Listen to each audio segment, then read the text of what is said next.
સ્કૂલે જવાનો સમય થઈ ગયો છે. જલ્દી તૈયાર થઈ જા, નહીં તો સ્કૂલે જવાનું મોડું થશે.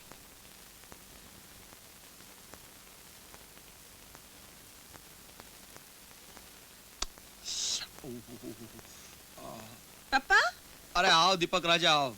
બોલો, કેમ છો બેટા? મજામાં. પપ્પા, આ શું રોજ રોજ સ્કૂલે જવાનું હોય છે? જેમ અઠવાડિયામાં એક જ દિવસ રજા પડે છે, એવી જ રીતે અઠવાડિયામાં એક જ દિવસ સ્કૂલે જવાનું હોય તો કેવી મજા પડે? મજા પડે. વાહ, જો આ વિચાર મને પહેલા કેમ ના આવ્યો? દીપક, જમવાનું તૈયાર છે. મમ્મી આવી, નીચે છુપાઈ જા, જલ્દી છુપાઈ જા. જલ્દી. અરે જલ્દી લાવ. એ આવી. લો. વાહ. અરે ક્યાં ગયો? આ રહ્યો. તમારી નહીં, હું દીપકની વાત કરું છું. હા, પણ આ સવારના પોરમાં બૂમ બરાડા શેના પાડે છે એમાં? તમને તો બરાડા જ લાગે. હું તો આ છોકરાથી કંટાળી ગઈ છું. જુઓ ને, સ્કૂલનો સમય થયો તોય તૈયાર નથી થયો. અરે થઈ જશે, એમાં ઉતાવળ શાની છે? એ હજુ નાનું બાળક છે, એને સમજાવવું જોઈએ. મને સમજાવવાની કાંઈ જરૂર નથી. ઠીક છે. તમે જેને બગાડ્યું છે. ઓય માં, ઓય માં. મજા પડી, મજા પડી. શૈતાન, આ બધા તારા કારસ્તાન છે. ચાલ સીધે સીધે જમવા બેસી જા. નહીં, પહેલા તમે બંને મને એક એક પપ્પી આપો, ત્યારે જ હું જમવા બેસીશ. પપ્પા, તમે આ ગાલે. ભલે. મમ્મી, તું આ ગાલે. ભલે. Ready? Ready. Ready? Ready. Ready? 1 2 3.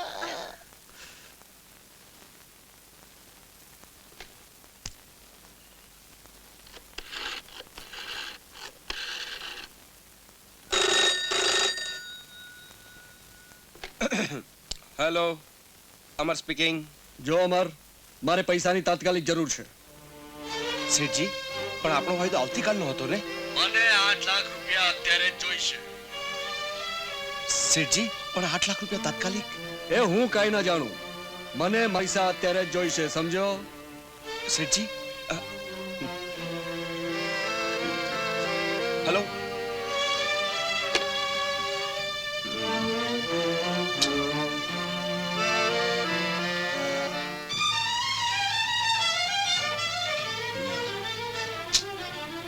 નાના શેઠ, આ પાસ કરેલી સાડીનો સેમ્પલ છે, જરા જોઈ લો. ઠીક છે મુનિમ કાકા, પૈસાની વ્યવસ્થા થઈ? ના શેઠ, લાગતી વળગતી તમામ પેઢીઓ પર જઈ આવ્યો, હુંડી પણ લખી આપવા કહ્યું, પણ પૈસાની સગવડ થઈ નથી. અચ્છા, બેંક બેલેન્સ કેટલું બોલે છે? 3 લાખ. 3 લાખ? मैं इतना जोर से नाची आज कि घुंघरू.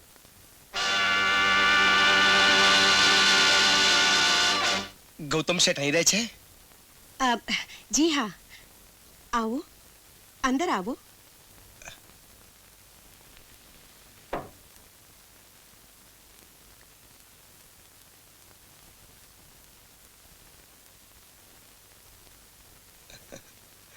બેસો. Thank you. આપ જ અમર શેઠ કે? હા, હું જ અમર. ઓ, ગૌતમ શેઠ ઘરમાં નથી? તેઓ હમણાં જ એક અગત્યની મીટિંગમાં ગયા છે અને મને કહેતા ગયા છે કે મારે આપનું ખાસ ધ્યાન રાખવું. તમે ગૌતમ શેઠના? હું ગૌતમ શેઠની સેક્રેટરી સાવિત્રી. સાવિત્રી? કેમ, નામ ન ગમ્યું? ના ના, નામ તો ગમ્યું, પણ મારે ગૌતમ શેઠનું અર્જન્ટ કામ હતું. ક્યારે આવશે તેઓ? તમે આરામથી બેસો, તેઓ અડધા કલાકમાં આવી જશે. અચ્છા અચ્છા અચ્છા. અરે, તમે તો બહુ શરમાળ છો. બોલો, શું લેશો? ઠંડુ કે ગરમ? ના ના, પાણી ચાલશે. તમને જો નારાજ કરું તો મારા સેટનો સ્વભાવ તો તમે જાણો જ છો. તરત જ નોકરીમાંથી પાણી ચોપર ખાવી દે. તમે બેસો, હું હમણાં જ આવું છું. બેસજો.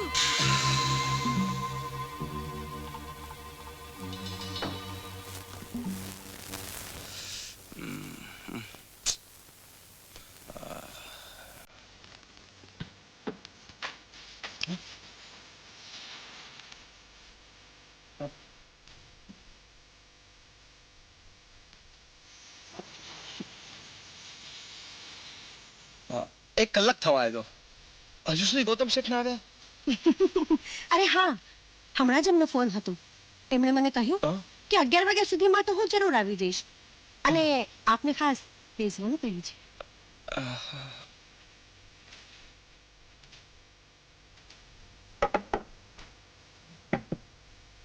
ઓહ, તો ઘરે પહોંચતા ઘણું જ મોડું થઈ જશે.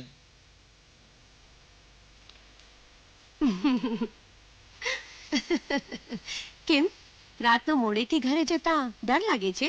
ના ના, એવી કોઈ વાત નથી. લો પીઓ. જી ના, હું દારૂ નથી પીતો.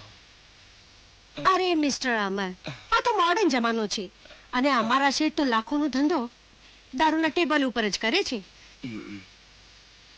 લ્યો, જી ના, પ્લીઝ. પ્લીઝ. મારા સમજી. એવું કઈ નહીં, આંખ બંધ કરીને પી જાઓ. પી જાઓ ને પ્લીઝ. એક હજી મારો નથી.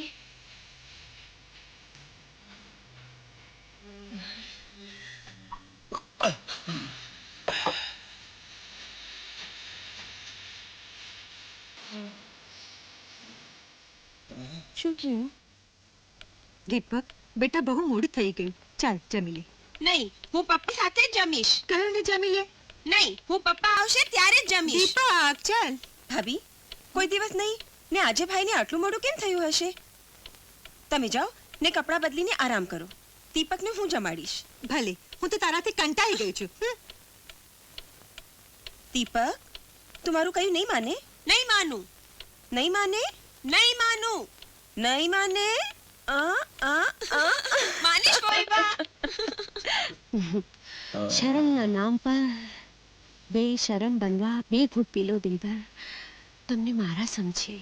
અરે સમના પ્રાણી, શરાબના નશામાં આટલી નજાકત હશે એની મને આજ પહેલી વાર જાણ થઈ.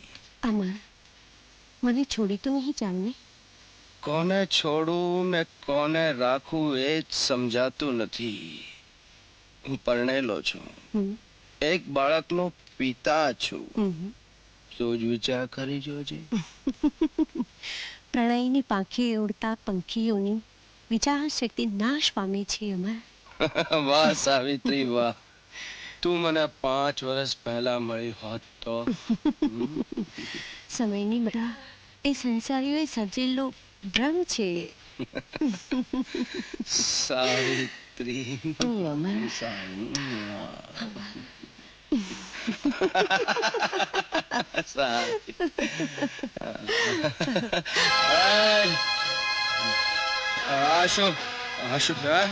તમારી ઇજ્જતનું લીલોમ, તમારી પાપ લીલાનો પુરાવો. પૈસાના ચળકાટમાં પારકી દીકરીને ફસાવા નીકળો છે? હે? પિતાજી, આ તમે શું બોલો છો? કોણ બાપ ને કોણ દીકરી? હે? એ તમારી નાટક મંડળીમાં કામ કરવાનું છોડી મને બરબાદ કર્યો છે. હું તને ને આને બંનેને બરબાદ કરીશ. તમારા બંનેના ફોટા છાપામાં છપાવીશ. એ કોર્ટમાં જઈ અનીતિ ને અનાચરણની ફરિયાદ કરીશ. તે પહેલા તમે આ ઘરમાં મારું મળદું પડેલું જોશો. તો એને પણ હું એક ઈરાદાપૂર્વકનું ખૂન સાબિત કરીશ ને એનો આરોપ પણ તારા ફક્કડ ગિરદાઈ પર આવશે. સમજી? અમર, અમર, આજે આપણે વિચિત્ર સંજોગોમાં મુકાઈ ગયા છીએ. મારી એકલીની વાત હોત તો હું ફરી પીત, પણ મારી સાથે સાથે તમારી ઇજ્જતનો બટ્ટો લાગે એ હું સહન નહીં કરી શકું. અમર, સહન નહીં કરી શકું. રડ ને સાવિત્રી, રડ નહીં. હું છું ને. બુઢ્ઢા, આ સાવિત્રીના હિસાબે તને કેટલાનું નુકસાન થયું છે? 1 લાખ રૂપિયા. બસ 1 લાખ. ડાર્લિંગ, રડ નહીં. ઉભા રહો, તમે બંને ઉભા રહો, હું આવું છું.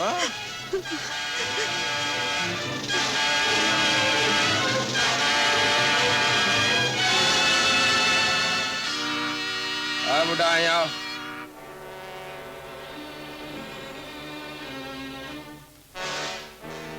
હાલે 1 લાખ રૂપિયાનો ચેક સવારે રોકડા કરી લેજે, સમજો? જો આ ચેક પાછો આવ્યો તો સમજી લેજો કે આ ફોટો છાપે ચડશે. હા, પછી કહેતા નહીં કે કીધું નહોતું.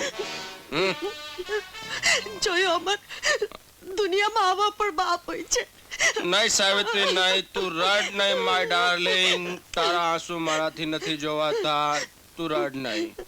અરે બહુ મોડું થઈ ગયું, હું જાઉં છું, કાલે આવીશ. રડ નહીં સ્વીટ હાર્ટ, બાય બાય.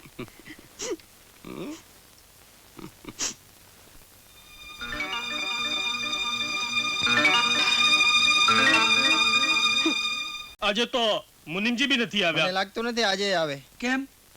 તને ખબર નથી અમર શેઠે મુનિમજીને લાફો માર્યો અને તેમનું અપમાન કર્યું છે?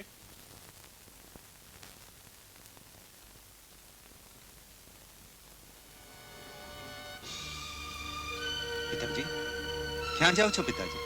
કેતન, તું જાણે છે હું ક્યાં જાઉં છું? પિતાજી, જે ઘરની વર્ષો સુધી તમે ઈમાનદારીથી નોકરી કરી, જે ઘરની ઇજ્જત આબરૂ માટે તમે તમારા લોહી પાણી એક કર્યા, એના બદલામાં તમને એ ઘરથી શું મળ્યું? તમાચો. હા કેતન, ધનરાજ શેઠના મારા ઉપર ઘણા ઉપકાર છે. એમણે મરતી વખતે અમર અને ચંદ્રાનો હાથ મારા હાથમાં સોંપીને કહેલું કે ગોપાદાસ, જેવો તમારો કેતન છે એવી જ રીતે અમરને પણ તમારો પોતાનો દીકરો ગણી એની સંભાળ રાખજો. જે માણસ પોતાની પત્નીનો ન થયો, પોતાના દીકરાનો ન થયો, એ તમારો શું થવાનો હતો? એ ભલે મારો ન થાય, પણ હું એનો મટી જવાનો નથી. એ ઘરની આબરૂ હું માથે લઈને ફરું છું. અરે દીકરા, મેં જમાનો જોયો છે. અમર ઉંમરમાં ભલે નાનો રહ્યો, પણ આસને મોટો છે. આ અપમાનનો કડવો ઘૂંટડો હું ગળી જઈશ. પણ હું નહીં કરી શકું. એટલે તું કેવા શું માંગે છે? એ જ કે જે હાથે તમને તમાચો માર્યો છે, તે હાથને હું તોડી ન શકું તો કઈ નહીં, પણ વખત આવે એનાથી એવી ઘડીએ એવો બદલો લઈશ કે આખું કુટુંબ મને યાદ કરશે. ના, મેં તને ભણાવી ગણાવીને એટલા માટે મોટો કર્યો કે તું કોઈનું ઘર ઉજાડે? ચાલો જા, ચાલો જા કેતન, મારા ઘરમાંથી ચાલો જા. હું તારું મોઢું જોવા પણ નથી માંગતો. જા. ઠીક છે પિતાજી, જાઉં છું.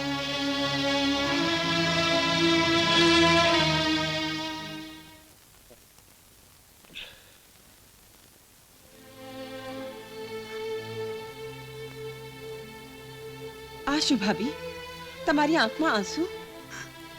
આંસુ ન પાડું તો બીજું શું કરું? દુખિયારીના ભાગ્યમાં બીજી કઈ મૂડી બાકી બચવા પામી છે? ભૂલો છો ભાભી, આંસુ વહાવાનો જમાનો ચાલી ગયો. આજના યુગમાં મારી જેવી સ્ત્રી ઘરને આંગણે આંસુ વહાવતી રહેશે તો યાદ રાખજો કે એમના રામ એમને જ વનવાસ આપવાના. એમના હરિશ્ચંદ્ર પોતાનું દેવું ચૂકવવા એને ભર બજારે વેચી મારવાના. અને વ્યવહારની દ્રષ્ટિએ કદાચ તમારા વિચારો સાચા હશે, પરંતુ અમારા જેવી કુમકુમના ચાંદલા અને હાથના કંકણમાં પોતાના સૌભાગ્ય નિહાળનારી સ્ત્રીઓ હોય તો આમ જ જીવ રહ્યું. ભાભી, જમાનો બદલાયો છે. આજની પત્નીઓનો ધર્મ એમના પતિને પરમેશ્વર માની એમનો પડ્યો બોલ ઉઠાવી લેવામાં નથી, પણ એને અનીતિના માર્ગે જતા રોકવામાં હોવો જોઈએ. છતાં પણ ગરબી ગુજરાતણો તમારા વિચારો અપનાવી શકતી નથી, કારણ કે એને મન એનો પતિ જેનું સર્વસ્વ છે. મમ્મી, મમ્મી, પપ્પા આજે પણ હજુ સુધી આવ્યા નથી? તું બોલતી કેમ નથી મમ્મી? મમ્મી, જો તું નહીં બોલે તો તને મારા સમ છે. બેટા, મમ્મી, બોલું તો શું બોલું? બોલવા જેવું કઈ જ રહ્યું નથી બેટા. મમ્મી, મુનીમ કાકા તો કહેતા હતા કે પપ્પાને બહુ મોટી ખોટ ગઈ છે. એવી મોટી ખોટ કે એ ખોટ ક્યારે પૂરાશે એને ખબર તો ભગવાનને જ હોય છે, ભગવાનને જ હોય છે.